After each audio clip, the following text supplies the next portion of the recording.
দেখুন আমার পুজো সমাপ্ত, এখন বই পড়ব।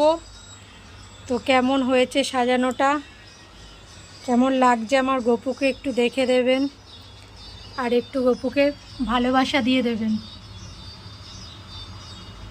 আমার গপুকে কেমন লাগছে একটুখানি বলবেন।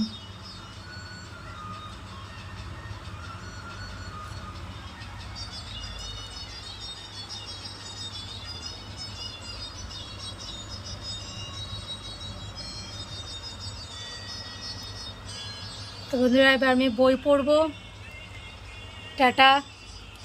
ভালো লাগলে লাইক শেয়ার করে দেবেন আর কমেন্ট করে জানাবেন আমার গপুকে কেমন লাগছে এই সাজে, আর ওর দোলনাটা কেমন হয়েছে।